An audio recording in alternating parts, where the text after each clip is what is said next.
Cinema industry వైపు వెళ్ళాలనుకుంటున్నారా? మీకు మేమున్నాం. వెంటనే కాల్ చేయండి. నమస్తే, వెల్కమ్ టు సుమన్ టీవీ. నేను విష్ణు. ప్రస్తుతం పాటు certified financial planner Ram Prasad గారు ఉన్నారు. వారితో మాట్లాడదాం. సార్ నమస్తే. సార్ రామ్ ప్రసాద్ గారు. నమస్తే విష్ణు గారు. రామ్ ప్రసాద్ గారు, ఒక విషయం సూటిగా స్పష్టంగా చెప్పండి. మనం ఎప్పుడు వంకరగా చెప్పాము సార్, సూటిగానే చెప్తా, అదే కదా ప్రాబ్లం. సార్ ఇది ఇంటర్వ్యూ సార్, ఇంటర్వ్యూ అయితే ఏముంది సార్, కొంచెం సీరియస్గా మాట్లాడుకుందాం సార్. ఏదో రచ్చమండ దగ్గర ముచ్చట్లాగా ఉంది మన ఇద్దరు మాట్లాడుకుంటే. మరి ఆడియన్స్ కూడా అట్టే ఫీల్ అవుతారేమో, వీళ్ళు ఇది ఇంటర్వ్యూ అనుకుంటున్నారు లేదంటే ఊర్లో రచ్చబండ దగ్గర ముచ్చట పెట్టుకున్నాం అనుకుంటారు. సర్లేండి, అయితే చాలా లెట్స్ బి వెరీ ప్రొఫెషనల్. సీరియస్గా చెప్పండి. రైట్. సార్ రామప్రసాద్ గారు, ఇప్పుడున్న పరిస్థితుల్లో ఒక వ్యక్తి రిటైర్ అయ్యే నాటికి ఎన్ని కోట్ల రూపాయలు కూడబెట్టగలిగితే ప్రశాంతంగా ఉండొచ్చు అని చెప్పొచ్చు అంటారు? ఎన్ని కోట్ల రూపాయలు కూడబెట్టగలిగితే ఫైనాన్షియల్ ఫ్రీడమ్ని పొందినట్టు భావించవచ్చు? ఈ ఫ్రీడమ్ని, ప్రశాంతతని, రిటైర్మెంట్ని కొలవాల్సింది కోట్లలో కాదు, టైంలో కొలవాలి. అంటే కోట్లు ఉంటే సంతోషంగా ఉండొచ్చు కదా? కోట్లు ఉంటే సంతోషంగా ఉంటారని కాదు, కోట్లుంటే అన్నీ జరిగిపోతాయి, అన్నీ అలా దగ్గరకు వస్తాయి. జరుగుతాయి, జరగవని అనట్లేదు. కానీ ఎన్ని కోట్లతో రిటైర్మెంట్ అనే దానికన్నా ఎన్ని ఇయర్స్కి సరిపడా డబ్బు ఉంటే నీ రిటైర్మెంట్ అనేది ఇంపార్టెంట్. ఓకే. 25 ఏళ్ళకి రిటైర్ అయితే ఇంకా 75 ఏళ్ళు బ్రతకాలా? లైఫ్ అంటే 100 ఏళ్ళు అంటావా? లైఫ్ అంటే 100 ఏళ్ళే గోయింగ్ ఫార్వర్డ్. లైఫ్ ఎక్స్పెక్టెన్సీ విపరీతంగా పెరుగుతుంది, జనాలు నంబర్ అంతే. మెడికల్ అడ్వాన్స్మెంట్ ఉంది కదా, మెడికల్ అడ్వాన్స్మెంట్ ఉంది. అసలు గూగుల్లో లైఫ్ ఎక్స్పెక్టెన్సీ కొడితే వీళ్ళు గెట్టును లేదు లేదంటారు అందరూ. అదే different story. Retirement and financial freedom అంటే ఎన్ని కోట్లు అని కాదు, ఇప్పటిదాకా కూడబెట్టిన డబ్బుతో ఎన్ని ఇయర్స్ బ్రతకగలుగుతాం. ఇప్పుడు 40 ఏళ్ళ వ్యక్తి రిటైర్ అయితే అట్లీస్ట్ ఇక్కడ నుంచి 40-50 ఏళ్ళు బ్రతికేంత డబ్బు ఉంటే ఇన్ రిటైర్డ్. ఓకే. దానికి సరిపడా ఉందా లేదా, ఎన్ని కోట్లు ఉందని అలా. ఇప్పుడు నార్మల్ లైఫ్ స్టైల్ ఉన్న వ్యక్తికి ఒక సింపుల్ కార్ ఉంది, 15 ఏళ్ళకి వ్యాగనర్ కారు వాడుతున్నాడు, డిసైడ్ అయిపోయాడు ఇంకో 15 ఏళ్ళు వాడదాం. వ్యాగనర్ వాడతారు కదా 30 ఏళ్ళు, ఇంకో నెలకి 80% 30 ఏళ్ళకి నుంచి ఖర్చు అవ్వదు. అతనికి ₹1 కోటి ఉన్నా అయిపోయింది ఇంకా ఫ్రీడమ్. ఇప్పుడు someone is tune to A better life. Saturday వస్తే మనడు పబ్లో ఉంటాడు, 40 లక్షల కారు, ఫ్రెండ్స్, అలా ట్రిప్పులు టూర్లు వేస్తాడు. మనోడు క్వార్టర్లీ బీచ్లో ఒకసారి గ్లాస్ పట్టుకుని కూర్చుంటాడు. ఆ లైఫ్ స్టైల్కి అలవాటు, ఆ లైఫ్ స్టైల్ మెయింటైన్ చేయాలంటే ఆయనకి నెలకే ఖర్చు ఇంత అంటే ప్రాబ్లీ అతనికి 5 కోట్లు కావాలా. సో కాబట్టి ఇన్ని కోట్లు అని కాదు, నీకున్న మనీతో ఎన్ని సంవత్సరాలు నువ్వు అనుకున్న లైఫ్ స్టైల్ మేనేజ్ చేస్తావు అనేది రిటైర్మెంట్. కాబట్టి అందరికి ఇన్ని కోట్లు కాదు, అర్థమైంది కదా. సో దాన్ని కోట్లలో కొలవకూడదు, ఇయర్స్లో కొలవాలి. రిటైర్మెంట్ని కోట్లలో కాకుండా ఇయర్స్లో కొలవండి. Time parameter. ఎన్ని ఇయర్స్ నేను దీంతో నేను అనుకున్న లైఫ్ స్టైల్ లీడ్ చేస్తా, that is what is your retirement. ఆ కొలతలు మానేసి ఇంకా కష్టపడుతున్నారు జనాలు. కొలిస్తే తేలిపోద్ది, నీకున్న మనీయే నీకంటే ఎక్కువ రోజులు బ్రతుకుద్దిరా, నువ్వు ఈ మనీని దాటి నువ్వు బ్రతకలేవు అనే పరిస్థితిలో చాలామంది ఉన్నారు. ఓకే. చాలామంది ఉన్నారు.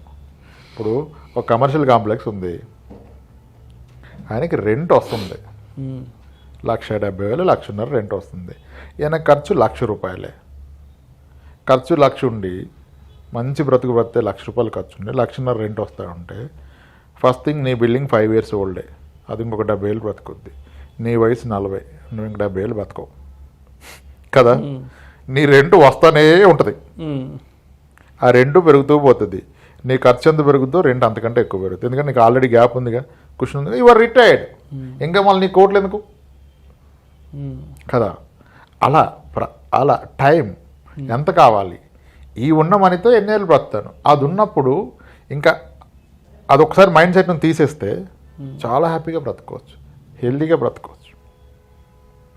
Health and happiness, then comes wealth.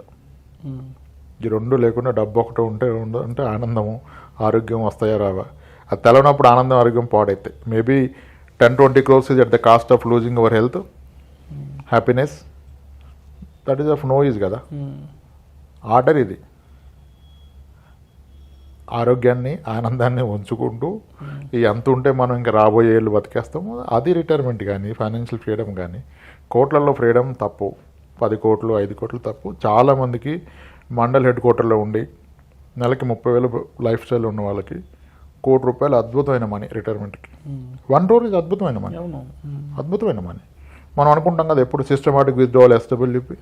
ఇప్పుడు 1 crore ఉన్న వ్యక్తి నెలకి 50,000 పెట్టుకోవచ్చా, which is yearly 6%, monthly 0.5%. Mutual fund 12 ఇస్తుంది, నువ్వు 6 తీసుకుంటే నీ క్యాపిటల్ తగ్గదు కదా, తగ్గకపోగా డబుల్ అయింది కనీసం 7 ఏళ్ళకి 8 ఏళ్ళకు.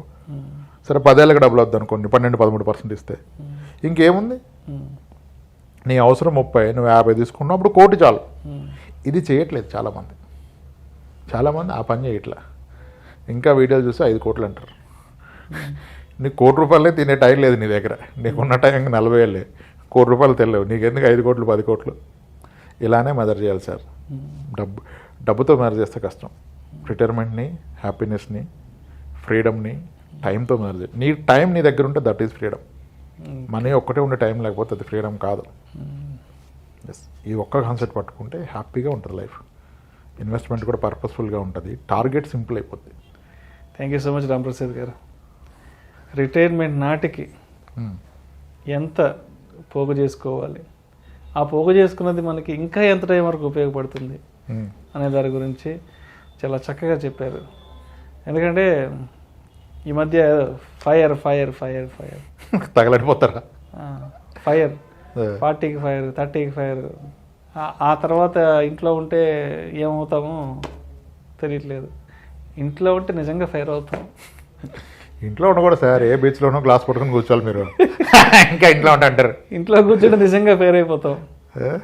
మొత్తానికి రిటైర్మెంట్ నాటికి ఎంత డబ్బుని కూడబెట్టుకుంటే సంతోషంగా ఉంటాం, ఆ కూడబెట్టుకున్న దాంతో మన అవసరాలను ఈ విధంగా తీర్చుకుంటే అది మనకి ఫైనాన్షియల్ ఫ్రీడమ్ ఇస్తుంది అనే దాని గురించి చాలా చక్కగా మీ మార్క్ స్టైల్లో ఆడియన్స్కి అలా చెప్పేశారు. చాలా స్మూత్గా చెప్పేశారు. ఏదో ఒక ఇంటర్వ్యూ లాగా కాకుండా ఏదో సరదాగా మీరేదో మా ఇంటికి వచ్చి కూర్చొని మాడుతున్నట్టు, లేదంటే నేను మీ ఇంటికి వచ్చి మీ సోఫాలో కూర్చొని మాడుతున్నంత చాలా తేలిక చెప్పేశారు.